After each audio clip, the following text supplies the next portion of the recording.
YouTube can already hear us. Oh, well, hello there. Yes, yes, yes. So is that background a set or is that digital? No, it's my wall. It's the wall, and it's the a painting. Okay. Okay, now I know we're I working. got a weird chair. Look. Hang on, let me just quiet.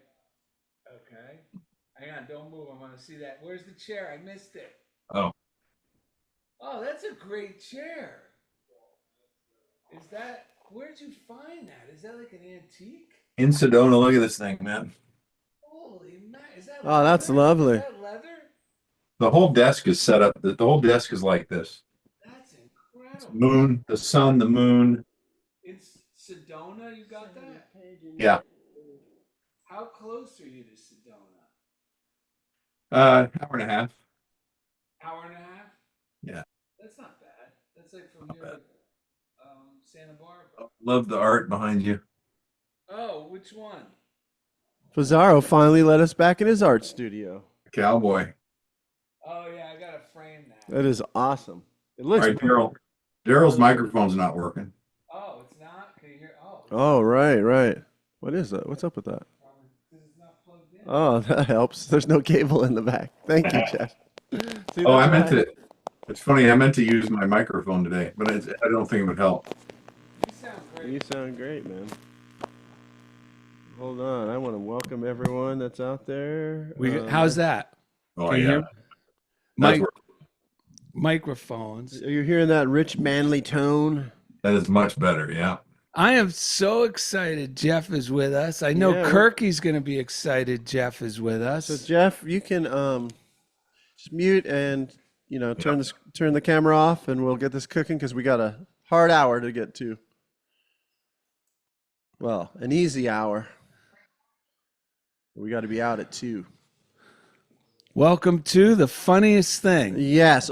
where each week we share stories about how stepping out boldly always leads to better than expected outcomes. Yes, it does.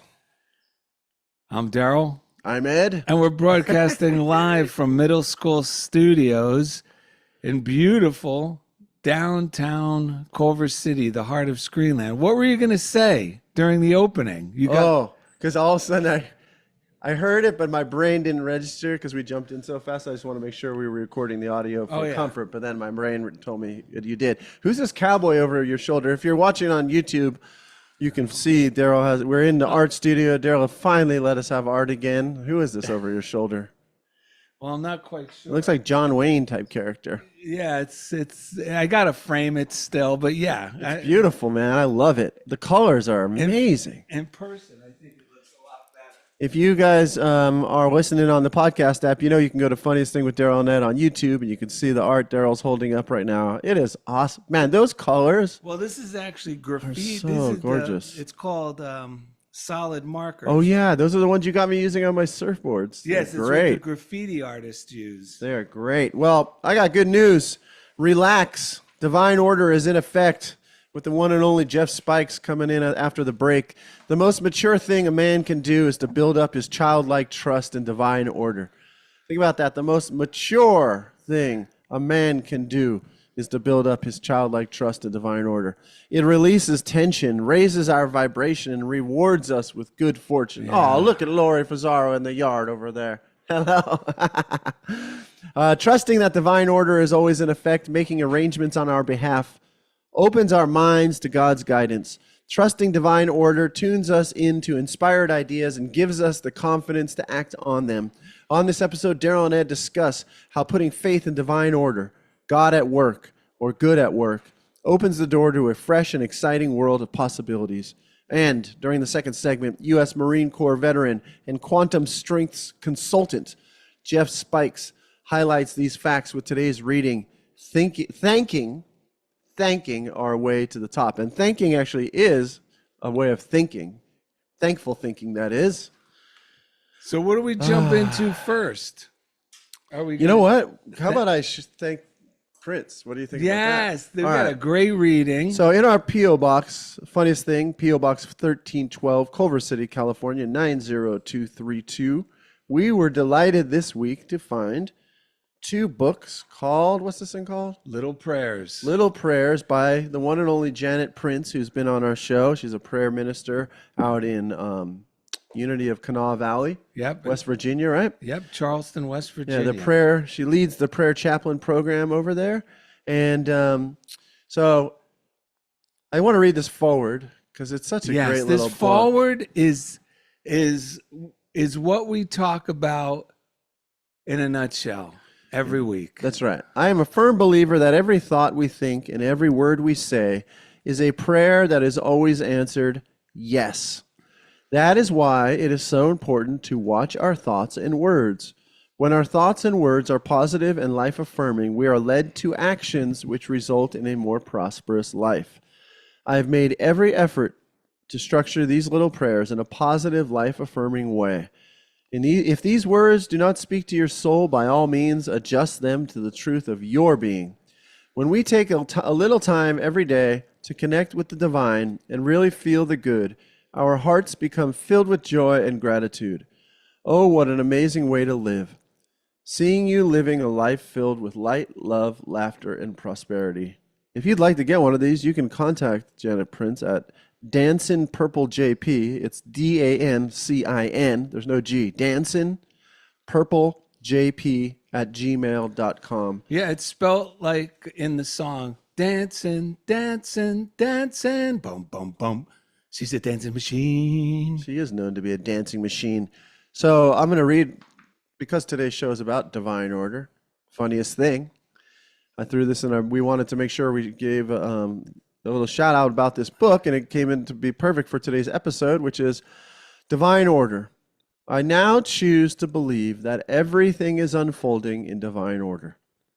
Although I may be momentarily fooled by the appearances of lack or limitation. It's important to recognize that we do get fooled. Darrell and Ed get fooled all the time. But it's a matter of recognizing when we're fooled by the appearances of lack or limitation. I do not allow myself to, so although I may be momentarily fooled by the appearances of lack or limitation, I do not allow myself to dwell there. Yes. That's the important thing. Do Darrell and Ed have thoughts of lack and limitation? Yes. Do we do our best not to dwell there? Yes. Yes. I remember that God is love. I remember that God is good. I trust that I am being led to my highest and best life through the power of divine order. Ah, yes. And we got some quick readings that reinforce this, because the key to success, I don't know, satisfaction, which really is success. Yeah, I mean, says success without satisfaction is not really what I call success. No. So in order to live a life of satisfaction, trusting in divine order is crucial. Yeah. And almost all the biblical encouraging verses, in one way or another, keep driving home that point, that trust you are being well taken care of. The Lord is my shepherd, I shall not want. And it's another way of saying the law is in effect, and I don't need to worry. That's right. And the crazy thing is, I used to think in order to have my needs met, I needed to worry and figure it out. Right. And the greatest news I received is, no, just give all that worry away to God and start developing. It's funny because it's like men work out in the gym to get stronger and bigger, but the real workout that's necessary to enjoy a life of happiness and success is to strengthen our childlike faith. Yes. That this divine order is in effect. And here's a few things. This is from a great little book. It's Florence Scovel Shinn. We often read from her. This one's called The Magic Path of Intuition. Now, the Magic Path of Intuition Hay House published, but they published it, and it's a very decorative book. It's more of like it's got a lot of different fonts and colors. Yeah. And there are those who love that. Yeah, there are those who love that. But if you just want the meat and potatoes book that's just the text, like a regular book, so you could just read it at night before you go to bed, and it's not so pretty looking, but I prefer it because Yeah, it's same. easier to read. And this is if you have this book. So there's two, what I'm trying to get at is make sure you choose The make version sure that's right for you. That's right for you, yes, Yes. because you might get one and you're like, uh-oh, this one's hard to read, or this one's just plain. Yeah, yeah. So make sure you check that out before you press put in my cart. And this is from the lesson 7, the house that faith built. And that's what we're talking about. Just relying that God is always taking care of us. Faith is simply knowing that God can do it. Hebrews 11:1 says, now faith is the substance of things hoped for, the evidence of things not seen. This is a scientific statement.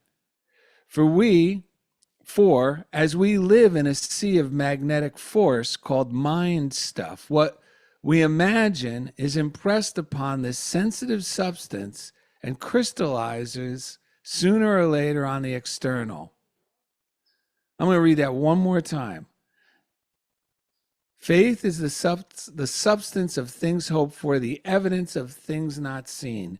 This is a scientific statement, for as we live in a sea of magnetic force called mind stuff, what we imagine is impressed upon this sensitive substance and crystallizes sooner or later on the external. The experiences you meet in life are your own creations. And she goes on to quote Henry Wadsworth Longfellow, who said, a man's life is the history of his fears. She says, why not make it the history of your faith? So someday you can say, this is the health that faith built. This is the wealth that faith built. This is the success and happiness that faith built. I love that. Doubts and fears are sins, for they impress negative pictures on the mind stuff and bring lack and limitation or disaster to pass. Have faith in the affirmations you use. Never use a statement that does not give you a feeling of security. Faith is like the Gulf Stream, a river flowing through the ocean. Faith brings warmth and will change conditions for you. I don't have to change the conditions. I just need to bring my mind back to knowing that God is in effect. Divine order, you could call it. And if you have a problem with the word God, then just say good is in effect. And good is arranging things on my behalf. That's what the Buddhists would say. That's also what Emma Curtis Hopkins actually recommends we do, because she Yeah. said it's more for our minds. It gives us something more accurate about what God actually is, which is all good. And now here's a quickie from another great book we recommend, Open Your Mind to Receive by Catherine Ponder. And if you have this book, it's in your gift of prophecy. Now, prophecy is funny because a lot of people think, oh, that's some occult, weird thing. You got to be psychic. But we're all prophets. And Reverend Ike says it best. You know, yeah, there's justice. You always get just as you believe. Yeah. That we're all prophesizing our future by the way we're thinking about it right now. Yeah. I mean, that's Yeah. incredible. And I mean, that's why this unity was originally called like a practical school of Christianity, because Yes. why would we read the Bible and such, which is full of people prophesizing, full of miracles? Why would it's of no interest if we can't Do it. do it, if we can't prophesize, if we're not already doing it, if we're not already surrounded by miracles? So that's kind of what this whole movement is about, reconnecting you with the characters in the Bible, which is what it was meant Yes. to be for. It's a teaching, it's a parables, it's stories that have a meaning that's for us so that we can live fully in this life effectively, simply, practically.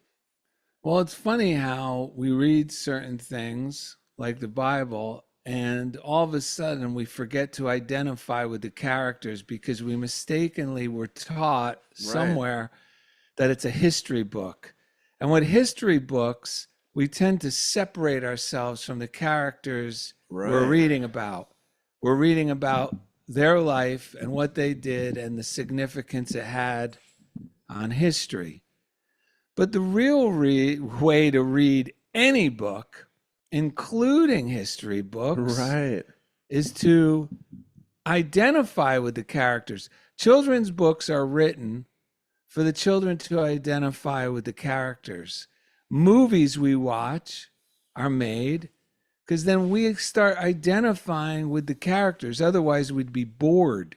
We identify with the characters. There's something at stake. We're going for the ride with them because we're identifying with the characters. Yeah, it's teaching us things about life and ourselves and what's good and what works and what doesn't. And good movies will make me think, I want to be more like that guy. Or, ooh, I've done that. Because we get to see ourselves from the outside, some of our defective ways of behaving. Right. And it helps us go, okay, I don't want to do that. And that's what the intention of the Bible is. It's for us to identify with all these characters, because we go through each and every one of these examples at some point in our day even, where we could be any one of the characters in the Bible, for better or worse. And it shares the solution or the remedy. So here's a great one, like I said, from Open Your Mind to Receive by Catherine Ponder. And once we can trust that, okay, divine order is in effect, so I really don't have to panic about making my good happen. Now, because the tension's gone and I'm feeling enthusiastic, just knowing I'm going to be cared for regardless. So then we could start picturing the good we desire. And here we go. Picture good and bring it through rather than trying to force it through or even reason it through. All the forces of heaven and earth will get busy cooperating with your pictures and will help you bring them to pass. And every time we have pictures of the things we see ourselves doing that we know we enjoy and would like to do more of, there's a lot of feeling there. And that feeling is what attracts the opportunity or the inspired idea on some fun action to take that feels really good and you're excited to do. Some simple little thing like calling someone out of the blue that you just thought of. And it also gets you to do things that seem totally unrelated. Like, I'm going to go for a walk. And you go for the walk because in your mind you think, God's taking care of my needs. God's arranging things on my behalf, on my path towards my greater good. So you just go on a walk. This has happened to me so many times. And then bloop. If I didn't take that walk, I would have never met this person who ends up being a golden link in the chain of the desire I have been contemplating or picturing. And here's a letter she received from a businessman in Ohio. Having been a tool and machine designer most of my life and dealing in mathematics and cold facts, there is nothing of much use to me if it does not work.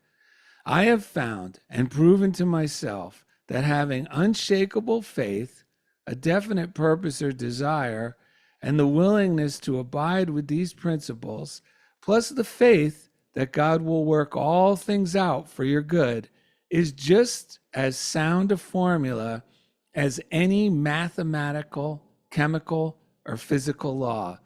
We do not stop to figure out why 2 + 2 = 4 every time we want to work a mathematical problem. We accept it with unmistakable faith. We also have to accept the laws of life the same way. And the best part is, it's not just we have to, it just feels so much better to believe that there's very little required of me to do to bring about my greatest good, other than weeding out my negative trains of thinking, Yeah. not getting distracted negatively or affected by the news or what someone said. That's really the only requirement. Yep. The rest seems to occur naturally. And if Yeah. you look back on your life, you will see that some of the greatest things in your life came out of left field. Yep. That's right. The lately, maybe my mind gets the best of me. I'm feeling stressed and feeling like I'm on the end of my rope in some way. Then I sit down, maybe in the evening, go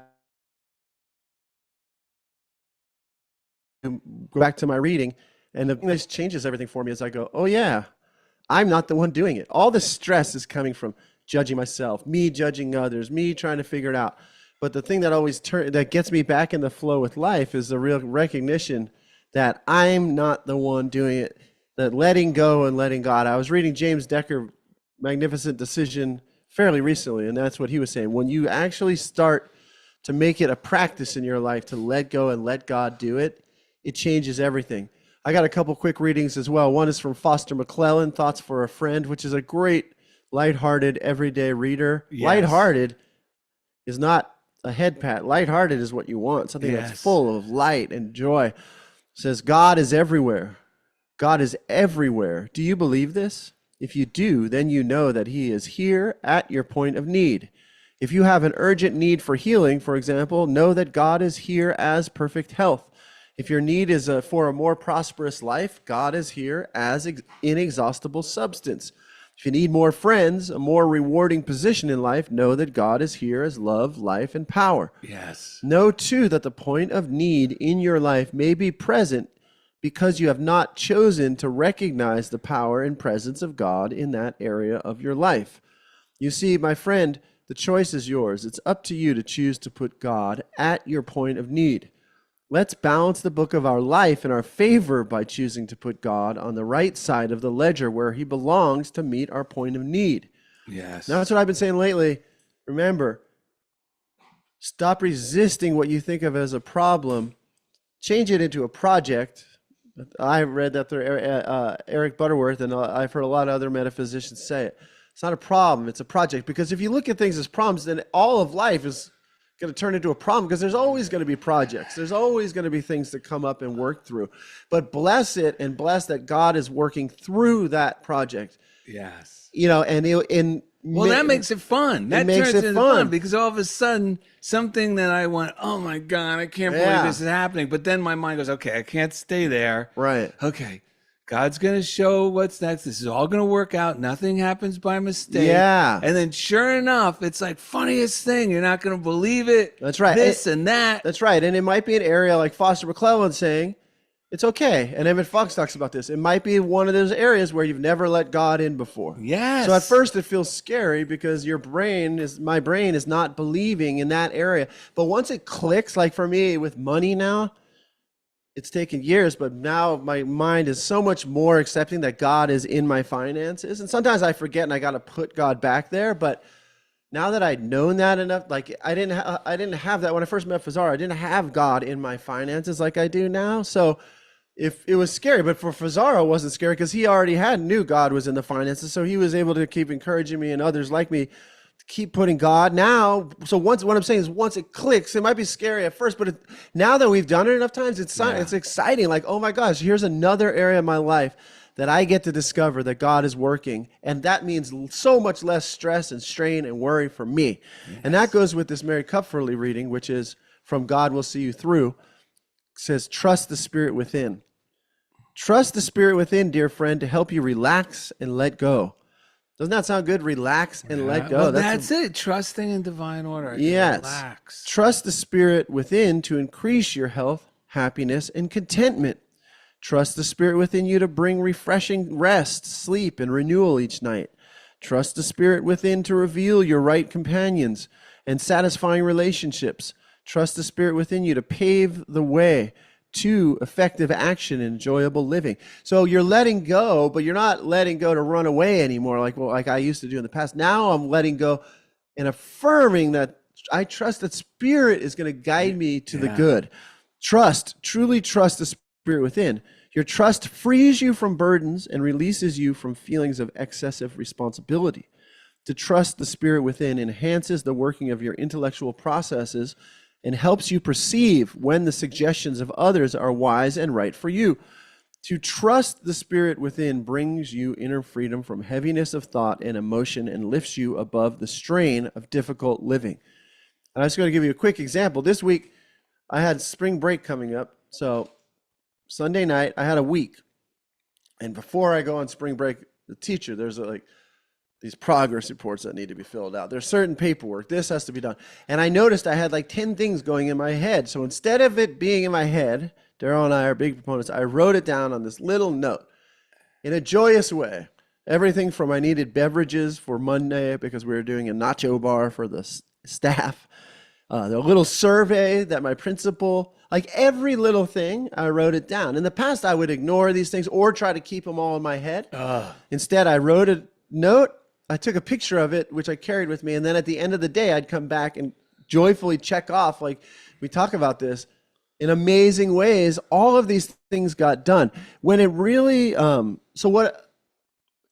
this is me doing my part. Yeah. Like, this is like keeping a budget or something. This is what needs to be done. Well, you're also, when we write it down, we're giving it to God. People Yes. need to realize that. Yes. When you're making a to-do list, Yes. I'm saying, okay, God, this. And now that it's on paper, Yes. it's not in my head. That's right. And now I just go do what's directly in front of me. Yeah. And somehow, remarkably, Yes.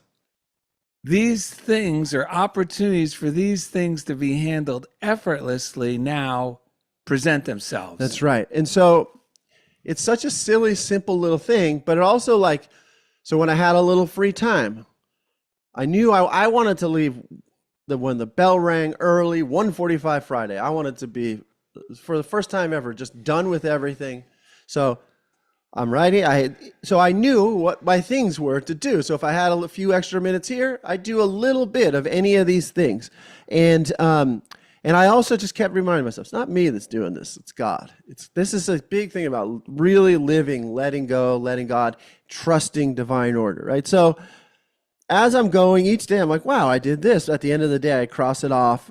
And Darrell talks about this a lot. And what was amazing, so Friday came along, and then I was within striking distance of it all being done without a lot of stress. So I went through my day. I did a little here. Anytime my mind would stress, I do my best to just remember, I'm not the one doing it. God's doing it.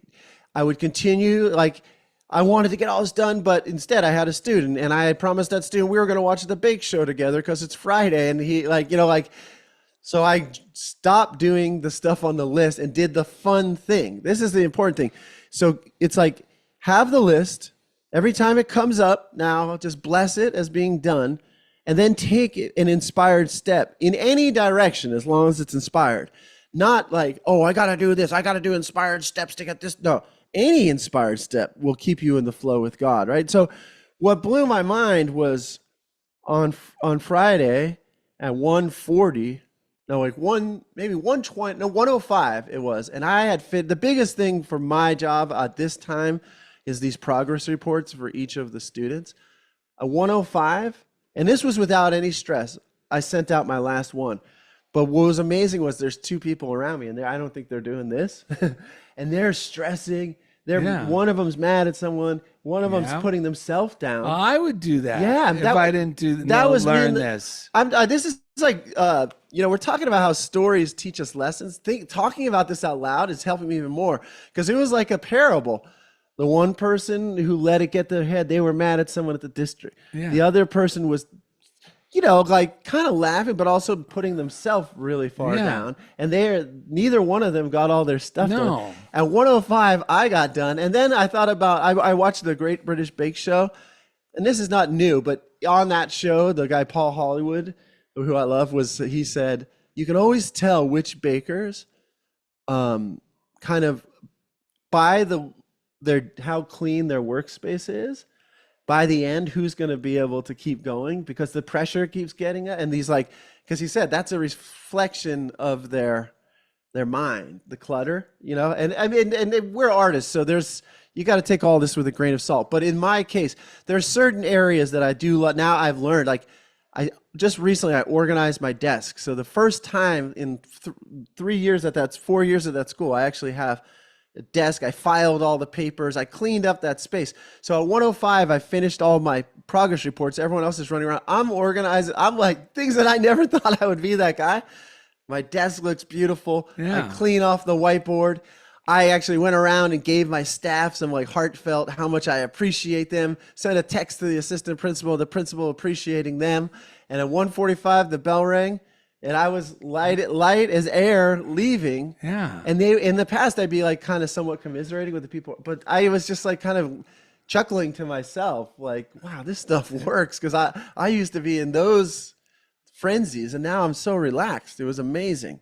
Oh, look at this.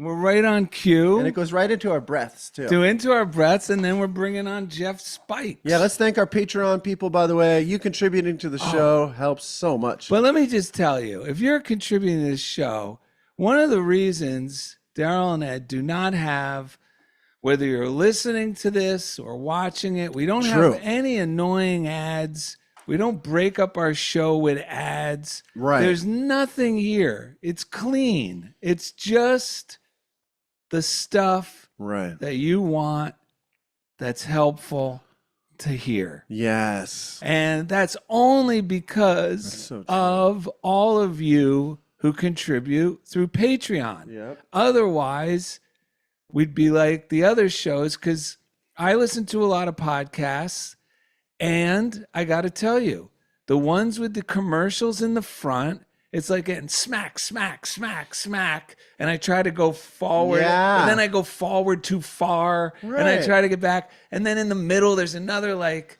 obnoxious ad. And the ads can be for stuff that actually counters the very message of the show. Yeah. It could be like something that's like, are you afraid of debt? Or like, I don't know. It could be like anything that, and it's like, we got a wake-up call, like you said, this week when we're just like, wow. Because we had a chance when we left Unity Online Radio to jump on like a podcast network where they would put those ads and stuff in, but we chose to step out boldly.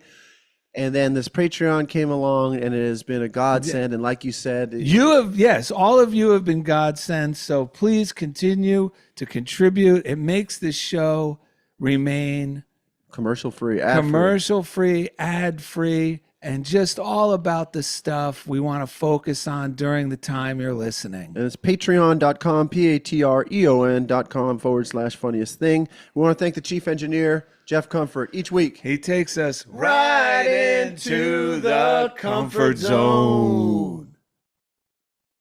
Yeah, and if you're on Patreon, just remember there's a Tuesday Zoom, and it's great. It's just another opportunity at 4 p.m. Pacific, and we email out the link every week, and it's just another time to talk about these principles and like a spiritual adjustment for our minds every week. And you could join it. Yes. And meet us and hang out and be part of the Zoom call. And everyone benefits because we record it and share it with everyone else. I want to say hello to Barbara Weatherman, Cece Gaitan, Sue Hodgson, Lois. They're out there on YouTube land. My wife might be out there.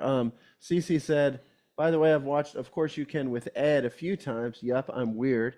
Darrell and Ed, thanks for keeping it real and staying true to you. Well, you're one of the people who helps us do that, Cece, so we appreciate it. Thank you. And this is what I felt like, and Darrell and I feel like this all the time. In order to keep trusting divine order, sometimes you're going to feel like you're on your own. You're going to feel like you're the odd duck, the odd man or woman out. And but we have breaths for that to remind yourself. Okay, let's take a deep breath to clear your mind. This may seem odd, but I've tuned into God. This may seem odd, but I've tuned into God. This may seem odd, but I've tuned into God.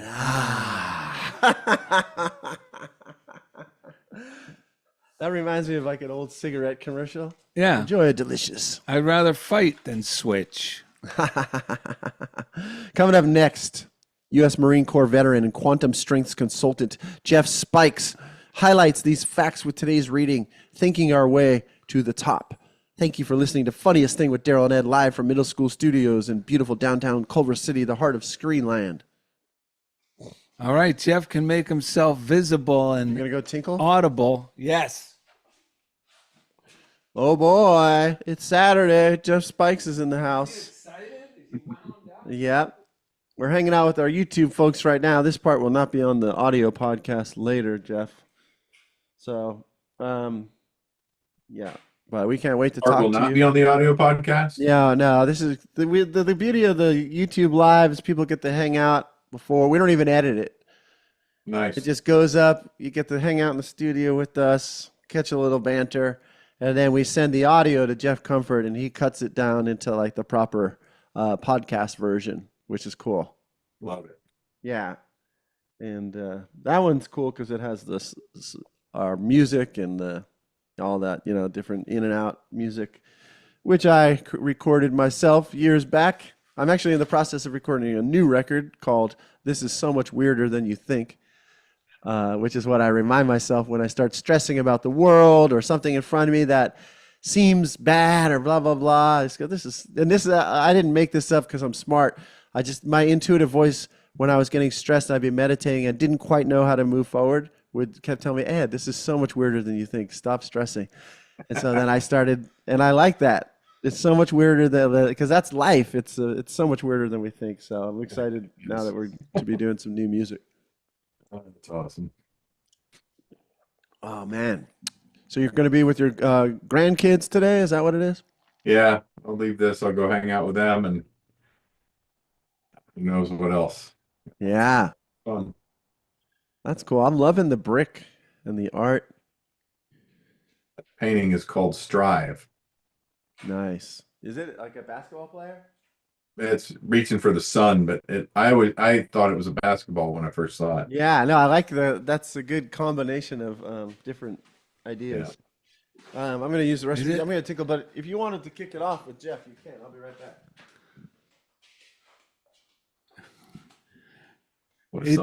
What is reaching for the sun? I saw that. It looks like very Arizona style artwork. The painting is called Strive. It actually came out of New Jersey. What? Yeah, Where? Princeton. The artist's name is McVicker, and it was painted in New Jersey. So it was in 1964. It's such a great style. A year before I was born. How about that? 2 years after I was born. That was done before I was born. It's got a lot of texture to it, which you can't really see. I love that style, that mid-century style. It's so good. Yeah, but it's really it's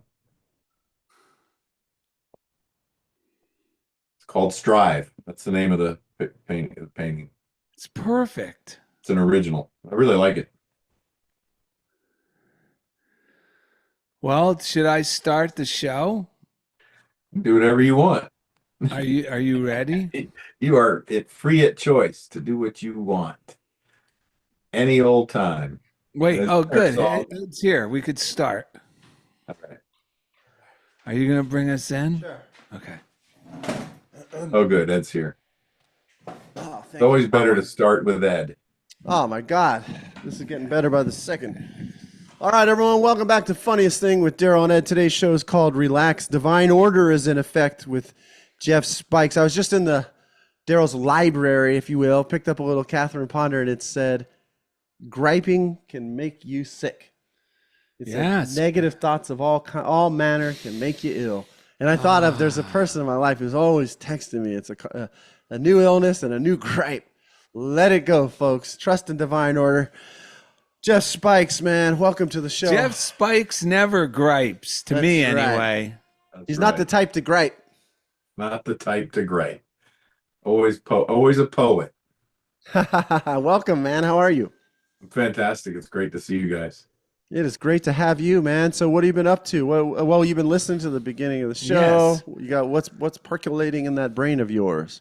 I just love how, really more than anything, I love how authentic you guys are, and that you don't shy away from the idea that these are human problems that we all have our ups and downs with, that there's not it's a practice. It's not, this thing we do in life is a practice and an expression of, oftentimes what's in us. And there's days I'm expressing something much different from gratitude than that I could choose to feel, right? And I've been on the phone a lot lately with things that are way out of my control, in call centers and other things. And it is a choice every time to be patient and hang up and get another person or whatever, Yeah. or lose it and be like, ah. And it's like, what do I want to be an expression of? So I don't know. It was really, that's just where my mind went, was grateful for just the patience we're having with ourselves, yet the standards we're looking to live in. And, the example you guys said of just being human, being real, sharing your ins and outs, or ups and downs with these things. It removes judgment, and it normalizes things, and it makes it helps reduce shame and, that self-judgment. So I really appreciate it. And I always love the fun, man. Then we get into we go into the breath work, and it's like I forget everything you know, other than right here. That brings, no matter how funny or corny or silly or on point, or however you frame all of that, right? It makes me feel every time so good. Yeah. And I share that with people when I tell them about the show. I'm like, you have to listen or watch and get in there and just try it, because in your mind, you're gonna, you're gonna say, you could say a million things about it, but if you just go with it, you'll feel better every time. Yeah. Like, no Yes. matter who you are, right? So if you don't want to feel better, don't watch, Mhm. right? Don't check out the funniest thing with Darrell and Ed if you don't want to feel good, like, because you're gonna feel good. And Thanks. yeah, it's really neat. You guys are, all of this becomes a demonstration of something. When we're, when we're in this place of, oh, I love myself and I love everyone else and I'm full of all, it's great. But what do we do then the days that we don't? So if we learn to demonstrate them and acknowledge when we're just not there, but we choose to demonstrate it anyway, or we choose not to and then talk about it, turn ourselves in, and have people we can know, love, and be friends with that can say, oh yeah, I get it. Yeah. And what do we do different, right? It helps us drop it. It helps us move towards the light. So, thank you Yeah. guys. Really appreciate y'all. Yeah. When you're talking about demonstrating, what do you mean by that? Because there's in metaphysics, there's a definition of like demonstrations, but I feel like what you're talking about is something, because a lot of times demonstrations is what God does. We do our part and then we see these amazing things happen. But I think you're talking about something that we can do as individuals, right, to demonstrate it. Yeah, when we demonstrate, you know, whether it's as simple as, having a routine, and that one day we don't feel like having a routine because we're whatever, but it's just having a routine, going for a walk, doing something to take care of ourselves, following an instruction that we've been given, of how to take care of ourselves or how to love our neighbor or how to, we can demonstrate that even when we don't want to. So it's a demonstration of Yes. allowing ourselves to be present and do it anyway, Mhm. and Yes. not have to fake it. Like, I'm doing this as a demonstration and an obedience, if we want to call it that. And what a great delineation, though, Ed, with because you had demonstration of metaphysics and the demonstrations of miracles, and like, oh, there's a lot to that that's different from an individual demonstrating something. But uh, I, I had to separate them because My mind knows when I'm lying. So when I try and put on an affirmation and go out and say, I'm going to go to the gym and take care of myself because I love myself and I want to be fit. And it's like, if it's the day I don't want to, it's like so incongruent, right? So on the day I don't want to, I can say, okay, I'm going to do this anyway, though, or I'm not. But if I'm saying I'm going to do it anyway, now I'm going to do it to demonstrate the truth that I'm not in touch with right now, that I feel separate from right now, but I'm Yeah. still going to demonstrate the truth because I can force myself to do that. And if that's painful or if it's, if it's uncomfortable in some way, or if I'm begrudging in how I do it, it's like I can then make, those are where we get choice, right? I can choose to do this now in a grumpy way, but darn it, I'm doing it. Or I can choose to do it I might as well then choose to do it in as good and as joyful and a good a way as possible. So, Yeah. Yeah, I'm like surrendering to what I know is best for me, even though I don't feel in that moment doing what I know is best for me. And what happens every time? I'm not going into it like some days, like you said, I'm like, oh man, I'm really looking forward to walking the hill, or I'm really looking forward to doing this drawing, or I'm really looking forward to paying my bills. Sometimes I get really excited about it, crossing them, paying them, knowing more, I'm letting money out, more money, circulating money. It's coming back as I circulate it. And then there's other times where I just want to put it off, but I have nothing else going on. And I'll go, come on, let's just, I got to kind of be like an encouraging friend, but not whipping myself into doing it because that doesn't work. But just like, okay, well, we could do the bills now, or we could do this now, or, you don't have to. You could do your bills now. Not you should do your bills now. Or you could go for a walk now. And it's funny, these little changes. I'll even, sometimes I think, I don't want to go walk the hill. But I'll go, well, let's just put on your sneakers, your shorts. And now all of a sudden I'm going. And I know sometimes as I'm walking, I'm still not feeling better. My head's still in a negative space. But it's funny. I know now there's a point in the hill walk where my mood will change. And I don't know if now it's become subconscious for these days when I feel bad, but now my brain now looks forward to, once I get myself going, once we hit that point, you're going to feel a lot better. Okay. And I start trusting that. And then that starts to pull me through. And another thing I heard recently when we were talking about demonstrating, and I'm not ashamed to say it, but the other day I decided, you know what? I got nothing to listen to. I'll put on Joel Osteen. And it was a great one. It was one of his older ones, a short one. But like I mentioned to our listeners, I had to skip past these awful commercials. Right. And then I was bummed because I missed his joke. So I had to back up, and then I got the tail end of a bad commercial. But the message was great. He's saying to everyone, in essence, the truth that we're all ministers. We all have a ministry. And we're always demonstrating, we're always ministering to the people around us. We're giving a sermon by our example, by what we're doing, how I'm behaving is my sermon to no matter who's around me.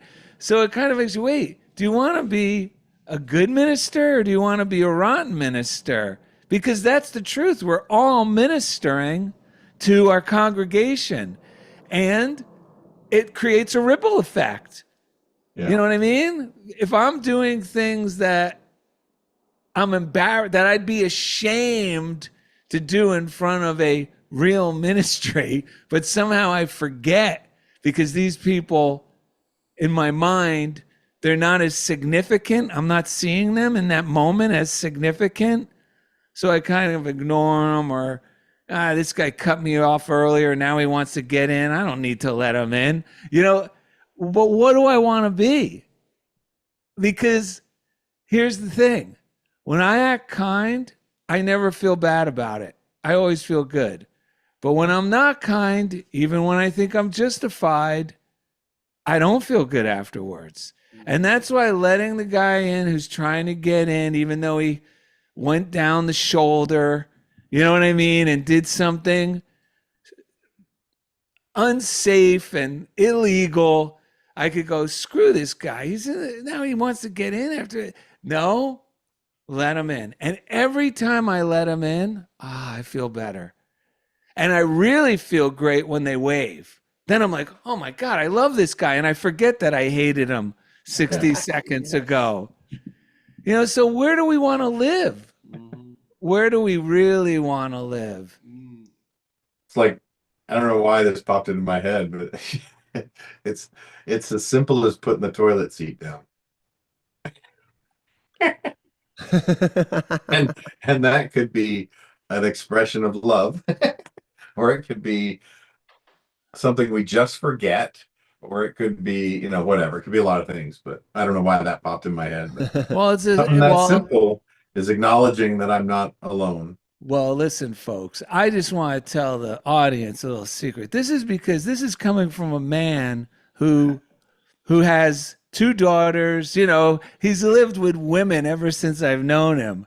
So there's nothing worse than like my wife getting up in the middle of the night to use the bathroom half asleep, and Darrell didn't put the seat down, and oh my God. Right. The scream immediately. And you're like, uh-oh. But yeah, it's little things like that. You know, Ed, you were talking, when I would leave my office at, when I was working at Time Warner at the studio, I always loved it. It started when I knew Jeff back in the military when I was working, remember, with HASP. I had my own office at the police department. Did you ever come to my office at the prosecutors or the police department, wherever I was, or the courthouse? Yeah, I met you there, and then we went to eat at that restaurant, the burrito restaurant with the hippopotamuses that you drew. Oh, yeah. The menu you did. Hippos. Amazing. So I would always love to, like, at the end of the day, my desk had to be all clean and neat and everything put in the drawers. And because the next day I come to work and it's like, it's like a clean slate. I loved it. You know, I don't do that in my art studio, but I was doing that at work. Right. Yeah, well, I was thinking there's a time and a place, because when I was talking, I was thinking in here, this makes sense. There's a creative flow to it, but at your desk at work, it's a different thing. For me, for my kids too, because it helps them when they come in the room to organize. They have some challenges organizing their thoughts and stuff. So if there's all this scattered stuff, it makes I now that I've started organizing things, and my whiteboard, even that was just covered with my principal said, that looks like you got a little beautiful mind thing going here. And I looked up and I hadn't even noticed. There was just arrows pointing, and I cleaned the whole thing up, and that looks lighter and nicer. Of course, one of my students was like, "What happened to our board?" But when you were talking about demonstration, I was looking up the origin and etymology, and the root word in Latin is monstrum, which means like divine omen. Omen means to perceive or wonder. And I was thinking about it. It's like wondering what's going to happen if I do something different. Because that's the approach I take. It's demonstrating. I'm feeling really compelled to just lay here and feel sorry for myself. That's what that old maybe subconscious pattern is telling me, and it's telling me I've really done it this time. It's not going to, but I wonder what would happen if I just what if I don't identify that as who I actually am and just do something different? So just wonder about it. And what's as incredible is the word monster comes from the word monstrum, the same word. And I was thinking it's like facing this divine mystery within us that feels scary. Like Darrell's book, What If Godzilla Just Wanted a Hug? Yes. It turns out these monsters in us just want love, right? They want us. And then this also ties into, you were talking about ministering to the people around us, and it reminded me of Martha Smock recently said, and I've heard Reverend Ike say this very eloquently, we're also ministering to the flock of our own subconscious, all of our own Yes. thoughts. Yes. They are listening. This is what Charles Fillmore pointed this out very much, like the metaphysical meaning of like Jesus feeding the 5,000. Those are the thoughts that feel so overwhelming. 5,000 thoughts saying, well, there's not enough. There's not enough. And he says, give me what you have. He looks to a higher source above. He looks up and just says, thank you, and magnifies and multiplies that and is able to feed all of those thoughts that seem so scary. They're all converted into believers. And that's what we're doing with our own thinking. We're converting our thinking. And then when you're talking about the person who's doing some crazy stuff, and I know exactly what you're talking about, on the road, and then I realize what I'm also doing then is learning to forgive the parts of myself that does something crazy and thinks it's unforgivable. This time I really don't deserve. And I go, come right back into the flow of life, my friend, because forgiving myself unconditionally is the biggest mystery of them all for me that I'm continuing to discover. But man, the way all of this stuff is connected in this way is all part of the divine order that we're talking about, that there is a divine order to all of this. Man, that's awesome. I'm so glad you read that. It's funny, when you talked about Darrell's book, I thought I had it with me. Nice. But I didn't. I had this one. It's right here. Break out of your Darn box. it. I could have plugged that book, but now I get to plug another book Darrell wrote. Yeah, break out of your box. And that's all about wondering what happens if I do this break out of the box and do something differently than this old voice is telling me. What will happen? What will happen? Yes. It's like asking ourselves, what would you do if you knew it would be a success? Right. Yeah. That's believing consideration that you started with there, Ed, is that and it really is facing an ugly thought or a limiting belief or something that is a monster, right? It's it's the monster we've created with the way we've spoken or whatever. So it's like, it really is considering what would happen if I did something different is really, and then trying it. Right. Choosing an intention. Yeah. And letting God have the rest, letting the Spirit move. Right. Yeah. Right. Yeah. What if I stop labeling that monster something bad and start blessing it and get on with living, stop resisting it and start doing something different here and now? Yeah. So Jeff Spikes, man, anything else you want to throw out? Because we know you got to get to we got a reading. That's right. I'm sorry. I thought you were pointing to No, this is a great one. Can you do the reading? This would be perfect because we're getting ready to wrap up so we can let you get to your grandkids. This is the ultimate pleasure. reminder. I got it written up. So go ahead. All right.